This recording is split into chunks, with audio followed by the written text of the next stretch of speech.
Welcome to the May 3rd, 2003 Planning Commission. Would you rise with me for the Pledge of Allegiance? I pledge allegiance to the flag of the United States of America, and to the republic for which it stands, one nation, under God, indivisible, with liberty and justice for all.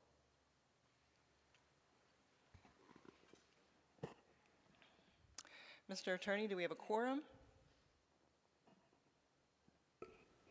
Yes, Madam Chair. Thank you.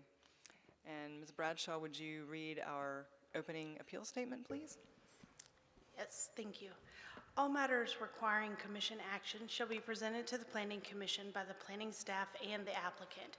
In situations where planning staff is the applicant, there will only be one presentation. City staff will make the first presentation. The applicant will make the second presentation. Both presentations are limited to 5 minutes each. To maintain an orderly meeting, all presentations shall proceed without interruption unless the commission desires to intervene with questions or comments. The chair will open the public hearing for those physically present wishing to speak about an item. Those in favor of an item shall be heard first, followed by those opposed to an item. A 10-minute time will be allowed for public comment in favor of an item, and a 10-minute time will be allowed for public comment in opposition to an item. A staff member will track the 10-minute time period and will notify the speaker at the 5-minute mark, the 1-minute mark, and verbally call time when time expires. The chair, in their discretion, may extend these time periods. All groups, organizations, neighborhoods, or similar associations desiring to comment are asked to appoint one spokesperson to present their concerns or point of view to the commission on each agenda item. The public has been encouraged to submit their comments in writing via a web-based form located on the City of Wilmington's website. All comments received prior to 3 p.m. today were forwarded unedited to the Planning Commission. All comments received will be delivered to City Council when the item advances. All comments received will be made available to the public if requested. All votes will be voice votes after proper motions are made and consistency statements are read into the record. The chair will state the outcome of the vote and the action. Rezoning requests that receive an unfavorable recommendation from the Planning Commission may be appealed by the applicant to the Wilmington City Council. Appeals should be in the form of a letter submitted to the city clerk within 10 days of this hearing. Any item being appealed will tentatively be heard at the second City Council meeting in June. Thank you, Ms. Bradshaw. Commissioners, the minutes were in your packet for April 3rd. Do we have any discussion or amendments to the minutes? If not, I'd love to hear a motion. I'll make a motion that we accept the draft minutes as final and approve them accordingly. Thank you. Commissioner Pollack has moved to approve the minutes as presented. Do we have a second? Commissioner Adams has made the second. All in favor? Aye. Aye. Great. Our first item of business is a conditional district rezoning, and Commissioner Adams has requested recusal on this item. Can I get a motion to request a recusal of Commissioner Adams? I make a motion we recuse Commissioner Adams. Thank you. The motion has been made and seconded. All in favor of recusing Commissioner Adams, say aye. Aye. Any opposed? Thank you. If you'll stay with us here in the gallery and join us after we vote on this item. This conditional district rezoning is a property containing 1.4 acres located at 719 South 3rd Street and 716, 720, and 724 South 4th Street from R3, medium high density mixed residential, and UMX, urban mixed use district, to urban mixed use conditional district for a proposed mixed use building. And Mr. Walton is here to deliver our staff report.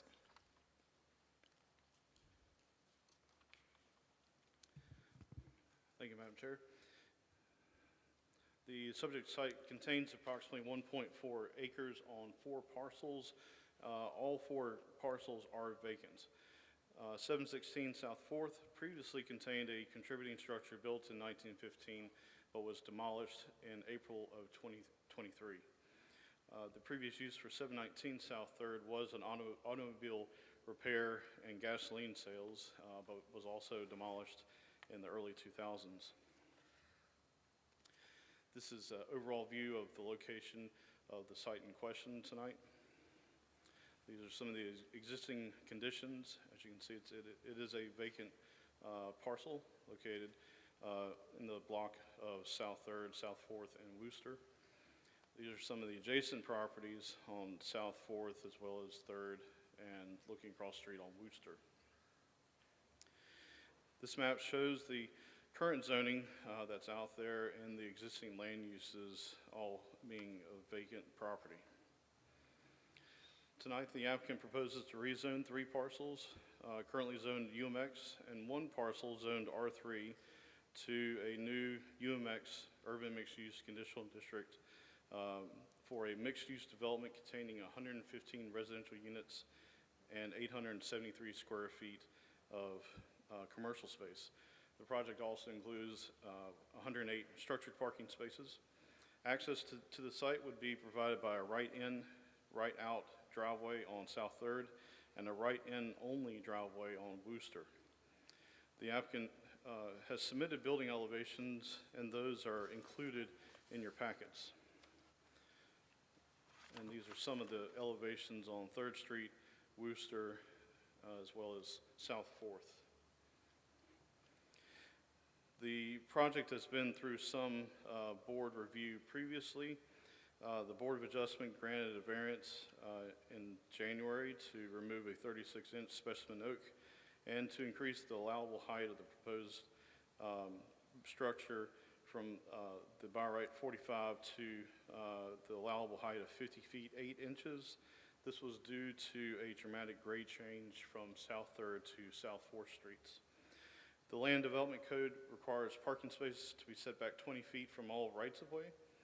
On the ground floor of the building in April of 2023, the Board of Adjustment granted a variance to waive that restriction.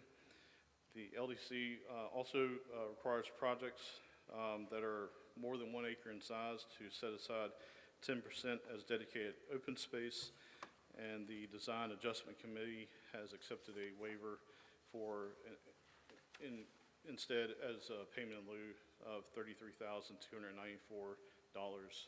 for that to waive the required open space. The Southside Small Area Plan recommends maintaining the unique character and sense of place of the Southside community while recognizing that housing, redevelopment, infill, and an integrated mix of uses are critical to the survival of the community. New development should be compatible with the character of the area, and that existing development should be maintained and utilized in a manner that enhances the character of the community.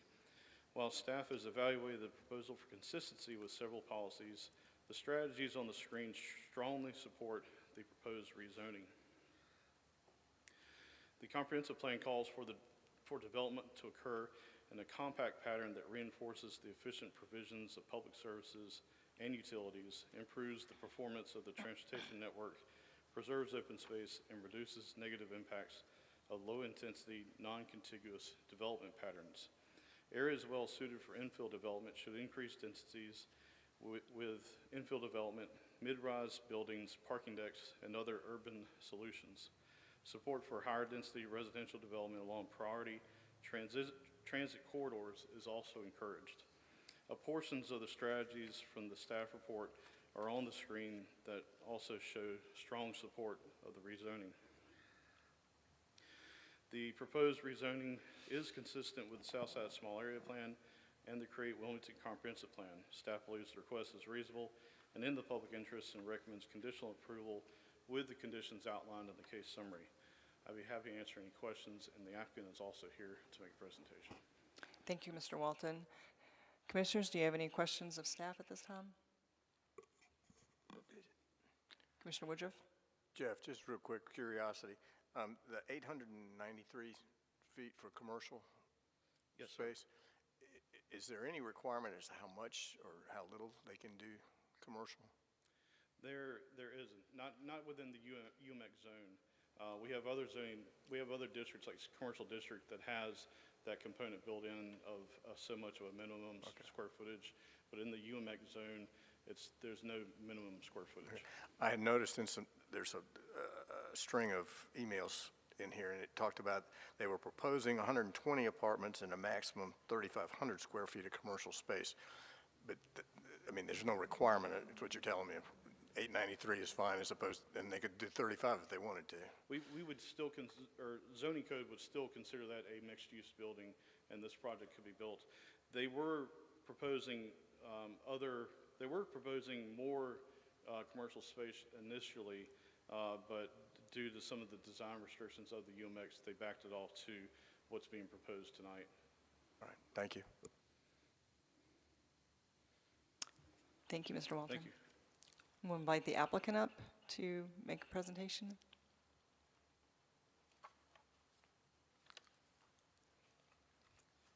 Good evening. My name is Michael Beckley. I live at 1010 Nut Street, apartment 1212. Can you get a little closer to the microphone? Sorry, I'm a representative of the Thank you. ownership group and the developer on the project for the Pearl 2. Still considering name changes at this point. To answer your question about the commercial space, the location and the size was really throttled by the trip count that we generated with NCDOT and traffic. We are still trying to find tenants that would be willing to go up on the second level to increase our commercial space, but it's a little bit difficult giving access and egress, so we're kind of working through that as needed. So with this project and with the design group, we have tried to listen to the community concerns to improve the parking for the site and keep it as close to one-to-one as possible. There is a significant parking deficit on South 4th Street, so we've changed our access into the parking garage per our community meeting to not come in off of South 4th Street and also maintain safe egress off of Worcester as a one-way with NCDOT approval. We've also, through our variance request, we have not asked to do away with the 35-foot site triangle at the corner of 3rd and Worcester so that there are safe site views as you're making the turn. And with this development, we will be improving the sidewalk around the proposed development, and we will also be required to improve the pedestrian access across Worcester, which there currently is none of. So we will be putting in pedestrian crossing light signals as well. Happy to answer any questions that you have. Just for information, the 716 site that we are asking to redevelop had a deteriorated duplex on it. So we have since applied for a demo permit and demolished the structure that was there. And 14 feet of that site will be the required setback, as well as tree mitigation required from the 36-inch live oak tree removal that we had the variance approval for. Thank you. Commissioners, any questions of the applicant? Who's down? Oh, Commissioner Pollack? Yeah, quick question. Two of them. Stormwater runoff, drainage, all that kind of thing. What are your plans for that? Currently, on the right-hand side of the page, it would be a retention system with 2 underground stormwater pipes. What we are trying to do with a series of new product called Hydrotech is to retain the stormwater on the podium level. So we would depress the podium level and make essentially like a paver system that would capture all the stormwater for the site. So all the roof leaders, everything would flow into that. It would hold, and then it would slowly leak out into the stormwater. So that would suffice for our stormwater system. It's technically it's a lead system, but that's the road that we're trying to go down. If we cannot make that work, it would be a context storm system with a slow outfall in the location that you see on the right-hand side of the page. Other question is, assuming everything went in your favor, when would you want to break ground on this? We have roughly 3 months worth of design documents with another month of GC input. So we would be looking for beginning of the year. We are trying to stay away from the period of time where the city will be working on South 5th, so we're not overly burdening residents. with the sewer project that's going to be going on. And we also have to consider the construction schedule. So it's currently an 18-month construction phase that we're still vetting. Okay, thank you. Thank you. Commissioner Kofer? Yes, thank you. It's kind of hard to read some of the printouts, and so 108 structured parking spaces, that's below grade, under the building? Yes, so currently the site is congruous, the building is congruous, so it stays one elevation. So there'll be a podium level that will change roughly 10 feet across the site. So essentially a concrete slab that runs over the top of the parking with screened parking, and the parking would be tiered. So as you pull in off of Worcester, you would go through the site, and there's a ramp to get you to a higher level parking on the 3rd Street side. Everything else is a lower level, roughly 6 feet grade change. Okay. We're trying to avoid moving any soil on the site. It's a brownfield site. There are high levels of TCE. So we can keep everything on the site, and we can move from place to place, but if we export or import, it becomes kind of an issue. Thank you. And I could not hear you on the comments about tenants moving to the 2nd level. Could you repeat what you had said there? We're seeking commercial space on the 2nd level as well.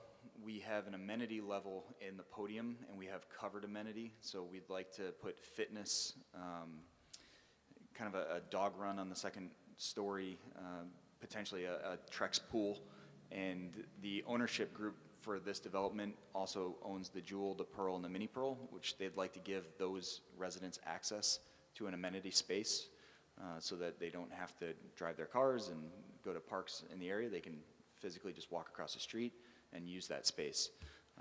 But part of the proposed commercial, we are looking at putting in a small space on the 2nd level, potentially a coffee shop or something for residents and the local public.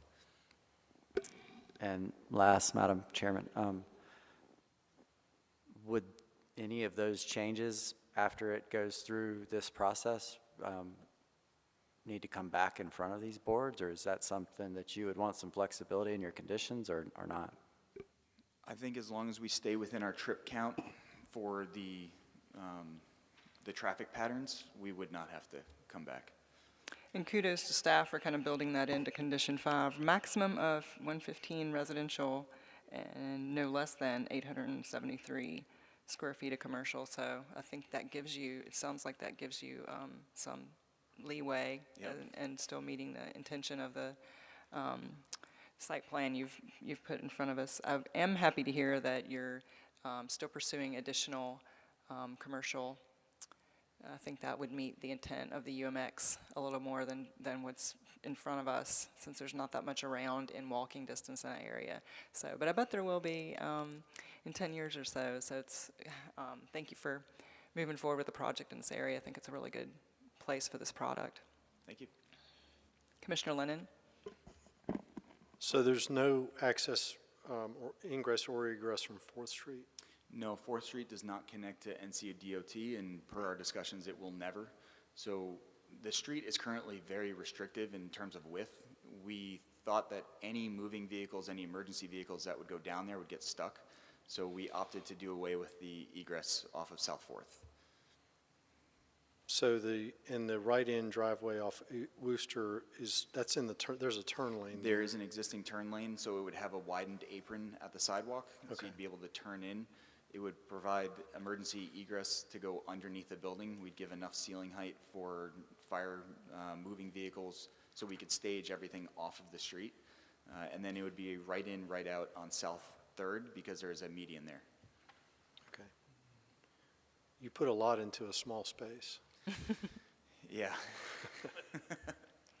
which I commend you for. Absolutely. And knowing that the city can't go out any more than we have between the water and the restrictions on involuntary annexation, we got no other choice but to go up. So we obviously can't go down either. The water table's too high. So thank you for We saw all this the as design efforts on that. You know, a perfect site in terms of the main arterials, and with the future and the comprehensive plan, with more public transportation, everything is constantly on the up and up and developing. We just see this as a perfect location. Anybody else? Sure. And I think I heard you correctly, but, because currently there's no crosswalk. There's no crosswalk on Worcester or South Third, so it's kind of a dangerous intersection currently. We will be required to put in a crosswalk and pedestrian push signals. Okay, thanks. Great. Thank you. Thank you. I will open the public hearing on this item, and we'll start with those who are here to speak in favor of agenda item number 1. You can come on up to the podium and make sure you've signed in. Anybody here to speak in favor of agenda item 1? Right, anybody here to speak in opposition of agenda item number 1? Come on up to the podium. Make sure you've signed in with our clerk, and start with your name and address. My name is Bonnie Matson, and I live at 622 South 3rd Street, which is on the opposite side of the street and just a little ways up the road. And I guess most... Ma'am, you can pull the microphone down to you a little bit. Okay, thank you. Thank you, Amy. I guess most of you know that intersection.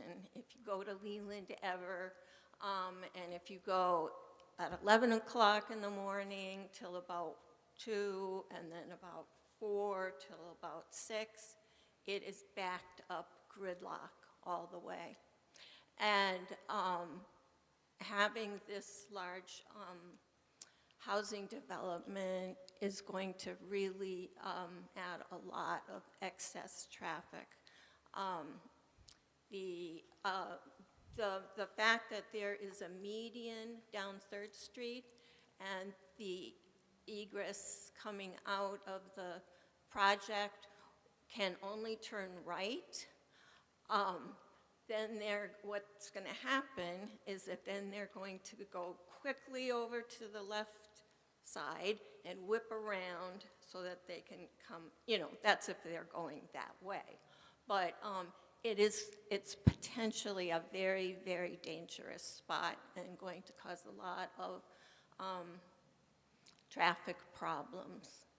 I also think that many people in that little space, I don't know if Michael said something about dogs. Did he say something about a dog walk? I didn't understand that. But, I mean, just what all comes with that many people.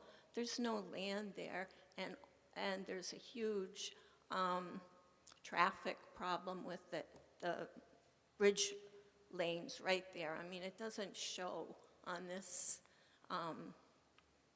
drawing how much traffic. None of those pictures, those photographs, it was all bare land, and you might see a car here and there. But if you go, tomorrow, anytime, and I'm sure all of you go by there all the time. So that's what I have to say, and I hope that you'll take that into consideration. Thank you. Thank you, Ms. Matson. Anyone else here to speak in opposition of agenda item number 1? Anyone else here to speak on item number 1 at all? We will close the public hearing on agenda item 1. And did the applicant have anything to say regarding issues brought up in the public hearing? Good, okay. Commissioners?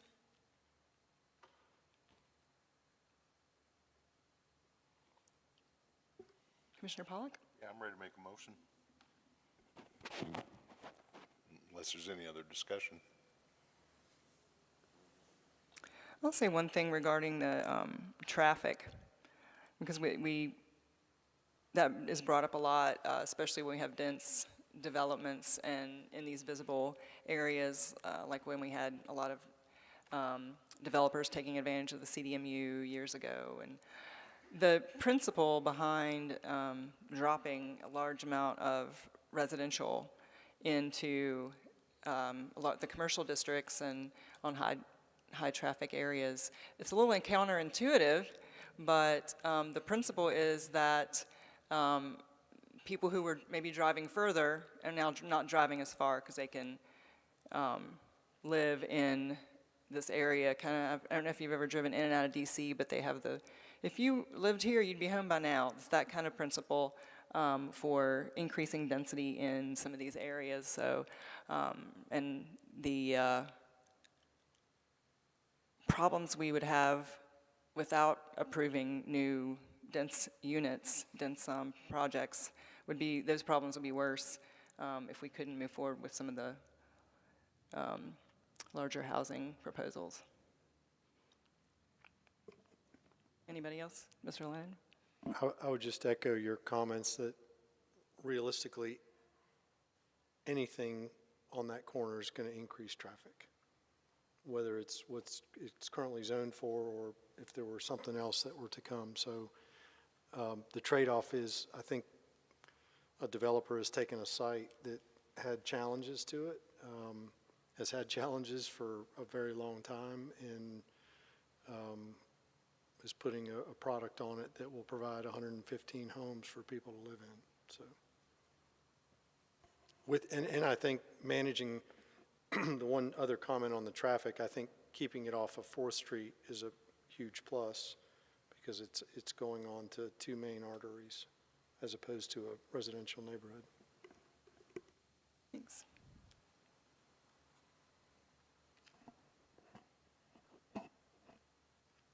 And the current zoning for most of it is UMX already. So, Commissioner Pollack, what is the will of the commission? I'm ready to make a motion unless there's any other discussion. Okay. I'm going to make a motion that we approve agenda item number 1, which is 719 South 3rd, 716, 720, and 724 South 4th to rezone from UMX and R3 to UMX CD. This, I'm recommending approval. This request is consistent with the objectives and policies of the following plans adopted by the City of Wilmington, and that would be the Create Wilmington Comprehensive Plan and the Southside Small Area Plan. The proposed development would provide additional density and a mix of uses along a high-capacity transit corridor near commercial services and transit stops. Therefore, the Commission would recommend approval of this request, including all the conditions as provided in the staff's case summary. Thank you, Commissioner Pollack. Commissioner Pollack has moved to approve agenda item number 1. Do we have a second? I'll second. Commissioner Lennon with the second. Any other discussion? All right, all in favor, say aye. Aye. Any opposed? All right, the motion carries 6-0.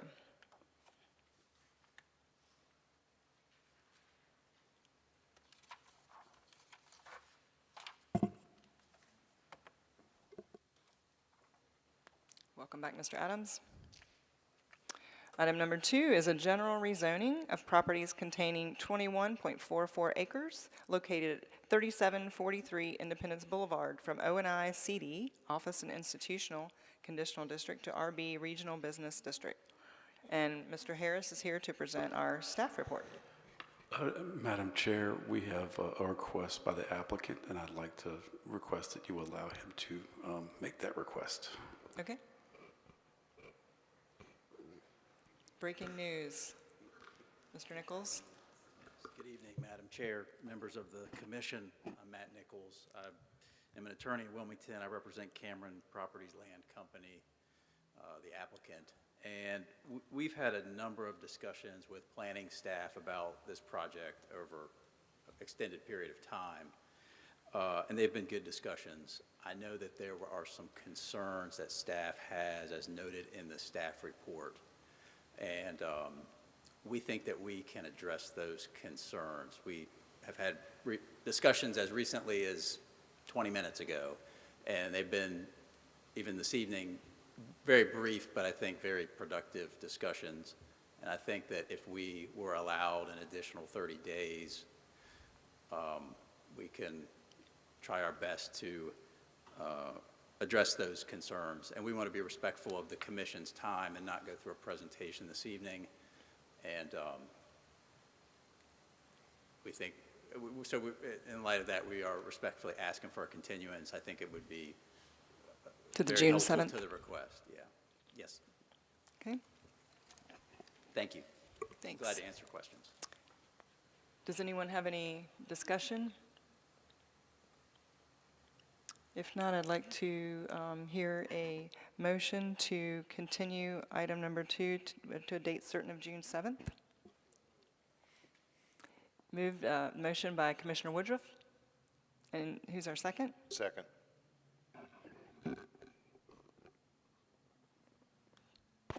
Commissioner Pollak with the second. All in favor, say aye. Aye. Any opposed? Thank you.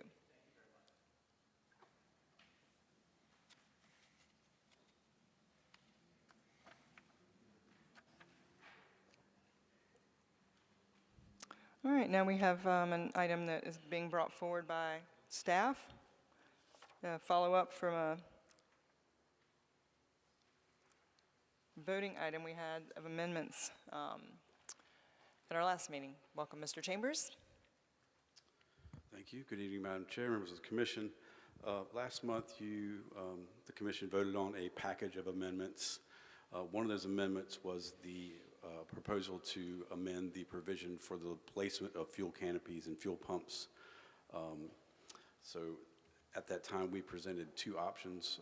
One request was to eliminate that provision in its entirety based on concerns with safety and site circulation.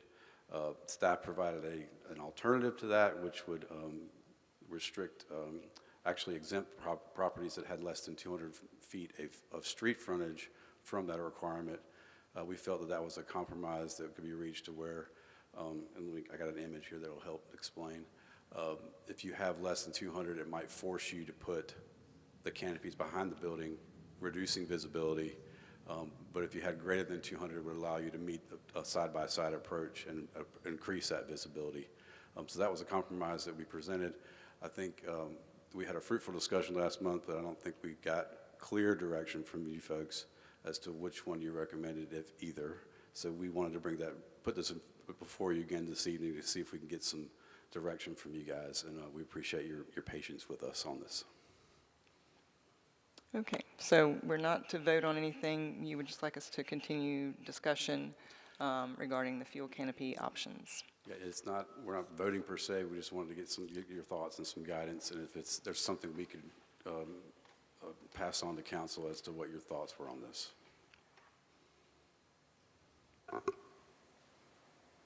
Commissioner Adams? Brian, what's the magic sauce about 200 feet?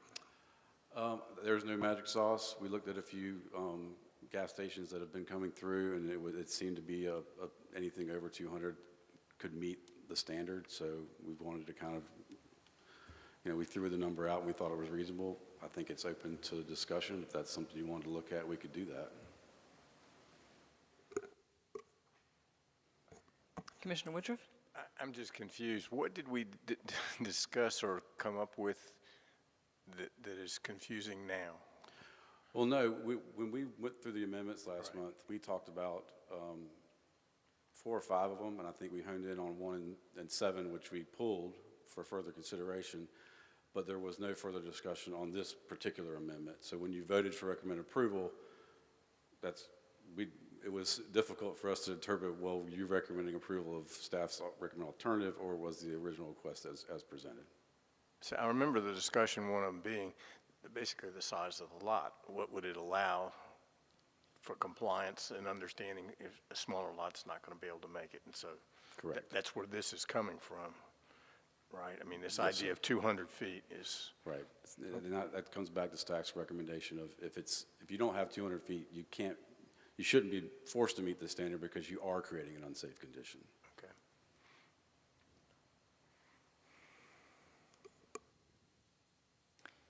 Commissioner Lennon?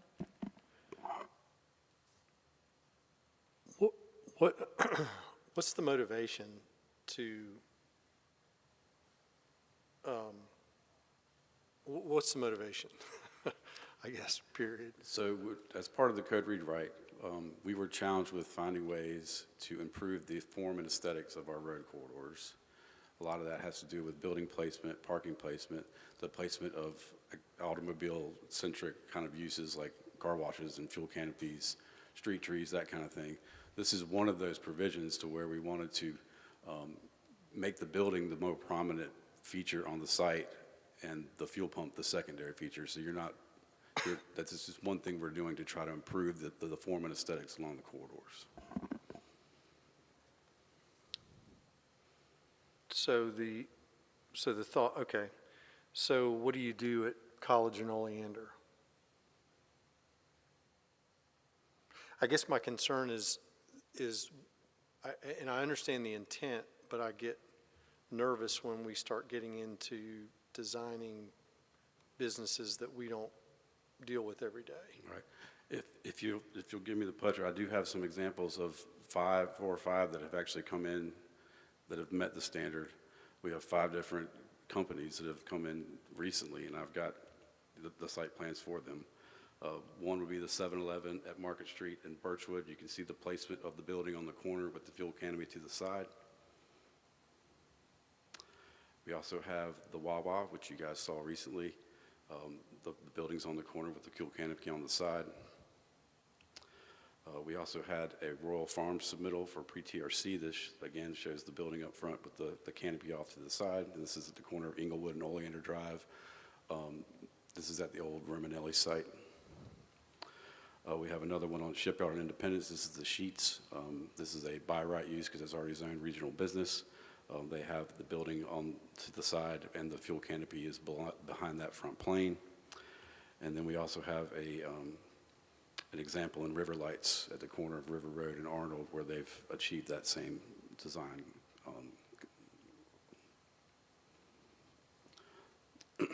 So devil's advocate on this one. So instead of looking at the front of the building, I'm looking at the side of the building, right, from River Road? Correct.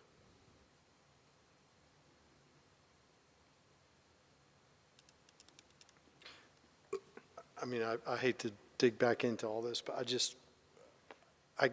get it, but I don't know how much of a better aesthetic that is versus something to break. I'm trying to think of a station that's broken up the sight line with pumps in front with something else, and I'm struggling to think of one right now, but. Market Street, Market the Street. Nexon station, Market and Low Water, the pumps are in the front and the Yeah, stores behind it. but there's landscaping up there too. Oh, yeah, there's, Yeah. along the road front. Yeah, along the road frontage. Yeah, street yards might be a better solution. And kind of the traditional model, it sounds like we're looking at the traditional model of fuel stations and asking them to shift their model. Because I think most of the ones that we are accustomed to have the pumps right up front Right. in general. But buildings are becoming larger as the fuel stations are not just a little mini mart and some fuel pumps. They're becoming specialty stores too. Commissioner Woodruff? Brian, the 5 examples you just showed us, were they done because of this, or was this their own without any No, asking? this is a result of the code change. And another example would be the UMX requires the same thing, and the one at the intersection of 10th and 11th and Market. This is pre-code change because it's a UMX district, but it's the same concept. Look, this is aesthetics. I know it's a subjective way to go about it, but as a staff, it's our challenge and our responsibility to provide options that we feel would improve the aesthetics along our road corridors, which is basically the guts of the city. It's what you see when you drive through the town. So when we come forward with these things, we know it's subjective. It's our responsibility to kind of put something forward to have these discussions about, what other things can we do? And this is one that we came up with the code rewrite. So in our packet, it specifically says the staff received a request from the city council member but there's no, is there any indication of whether the city council member is happy with either option or prefers either option? I have gotten no indication as to their thoughts on the staff alternative.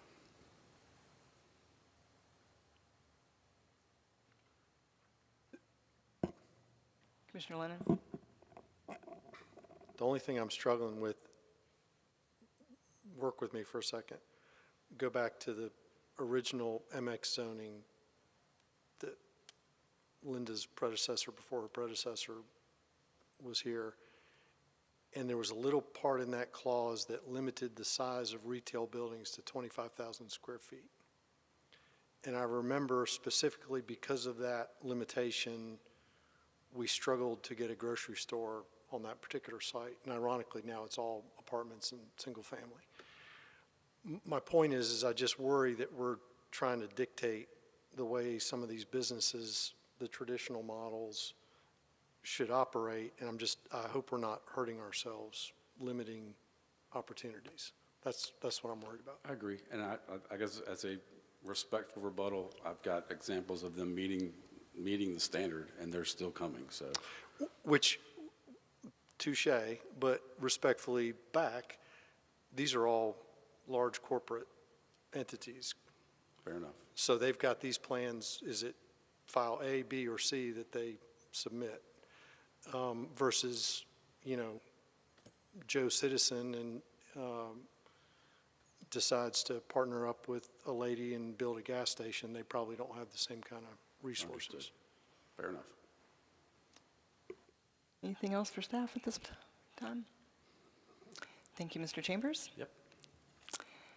We don't have a public hearing requirement, but at my discretion, I'm going to invite Mr. Nichols back up to tell us about another instance of a real-world example that he's working on that would be impacted by this change.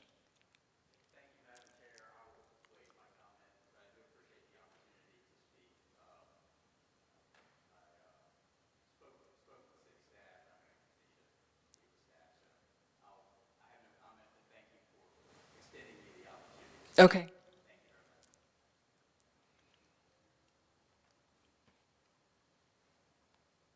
Okay, well, we don't have a vote on this. Is there, JC, let me grab this.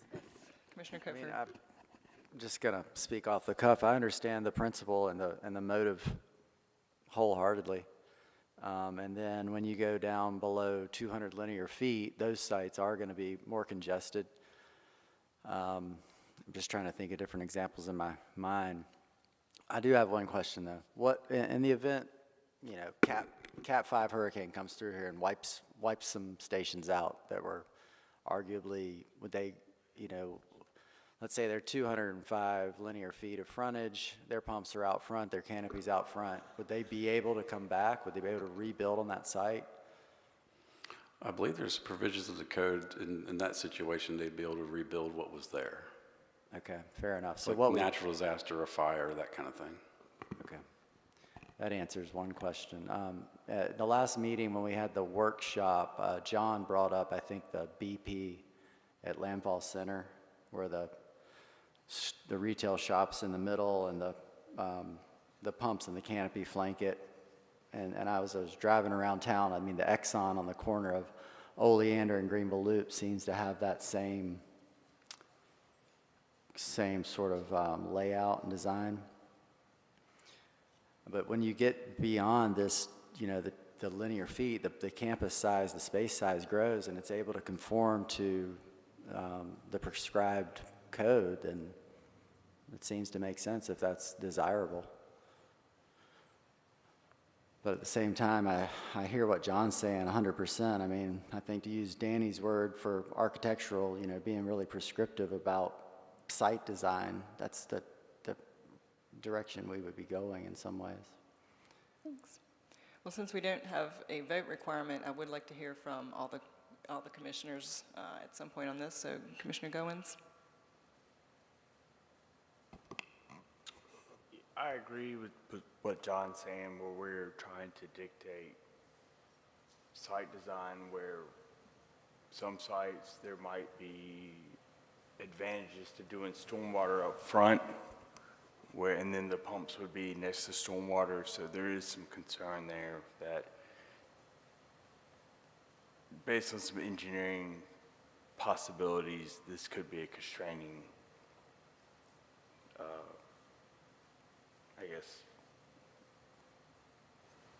code. Sorry. Great, thanks. Commissioner Pollak? Yeah, I certainly hate to, I mean, I accept the point that says you have a lot of businesses and, you know, it's option A, B, or C, I mean, in terms of the design and layout, and I look at the Wawa situation, you know, that we just ruled on and then was ruled on last night. I mean, if this didn't exist, I think Wawa would still come in and say, look, you know, we're applying for a zoning change and this is how we want to lay it out, and that would go through a normal process. So you know, I hate to, and Sheets is going to be the same way, and I think it's going to, you know, if we don't do this, and it becomes and Brian, correct me if I'm wrong here, it becomes a case-by-case, you know, rezoning request or a case-by-case discussion with the appropriate, whether it's Board of Adjustment or whatever. So I'd hate to tell people how they have to build it, because I have a pretty good belief that even if this didn't exist, Wawa's still going to come in with their option A, B, or C and figure out how the best way to put it in and try to meet whatever the current zoning is. So I'm just a little hesitant to you know, tell a company, you know, A, B, C, we're going to tell you it's got to be D. So that's kind of my thought. And I think everybody's, go ahead.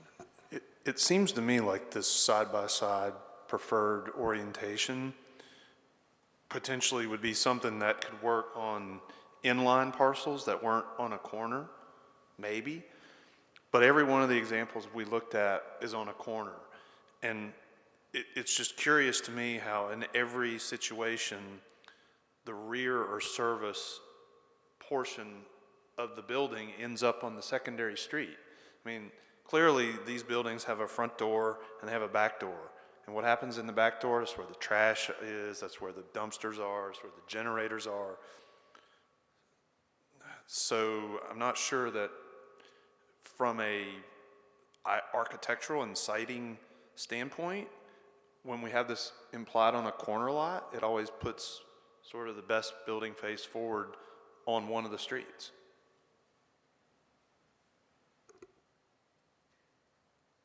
Commissioner Woodruff? I'm sympathetic to the staff. I mean, Brian said, you know, they're charged with approving aesthetics, and that's as subjective as you can be. And so, you know, and the idea that we're going to tell somebody what they can and can't do, in my short stay here, it seems like that's all we do, is we tell people what they can and can't do. To me, and whether it's appropriate, it's the size of this lot. I remember when we had our discussion a month or so ago, because I brought up the idea of the size of the lot, and it's come back in this measurement of 200 feet. You know, if it's less than 500 feet, you probably wouldn't have any problem whatsoever, because it would be nothing but the big boys would be in there, and they do, just as Brian has showed us, the 5 examples. Mom and pop, you know, under 500, if there was such a thing in these days, clearly couldn't do it and wouldn't do it. So I don't know where the middle ground here is. I mean, I think, again, it's back to the size of the lot. And I don't have a problem. I mean, I'm not going to counter offer what the staff is suggesting. I mean, if it's 200, 300, or 500, but I appreciate their effort to approve or improve the aesthetics that they're being charged with dealing with. That's just kind of difficult for them, and I don't see myself standing in their way. That's what the city wants.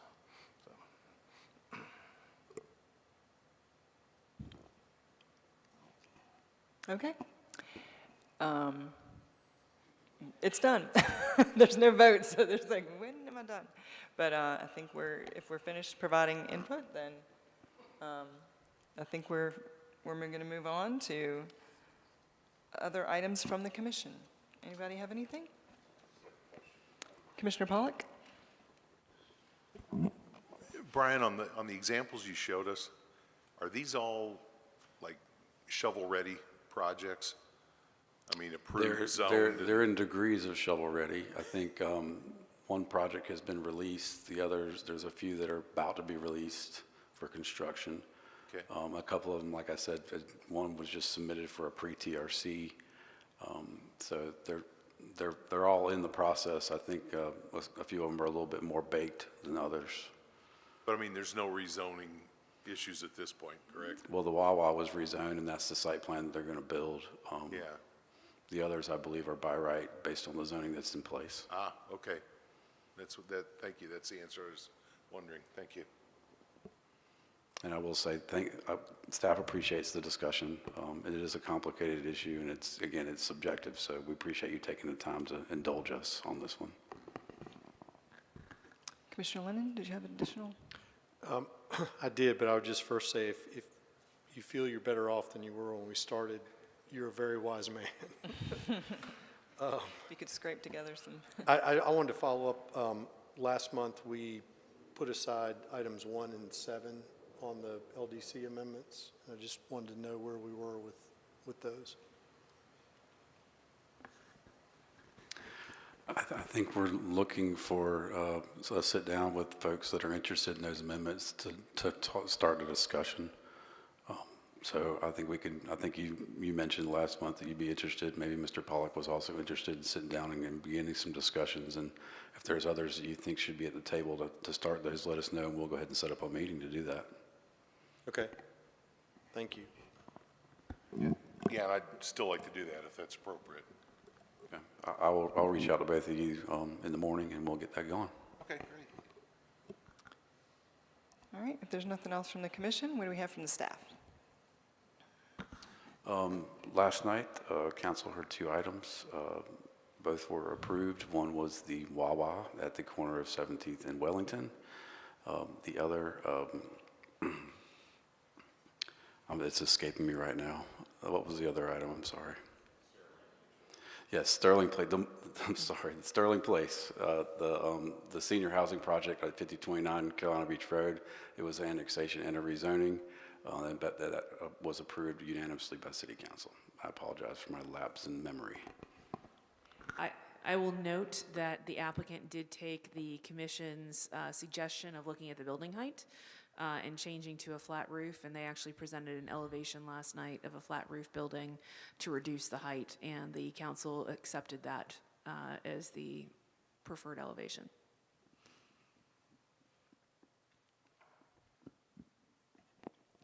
So the only other announcement I have, and it's a sad one for us, is that your presentation from Pat last month was the last presentation you will be seeing from him.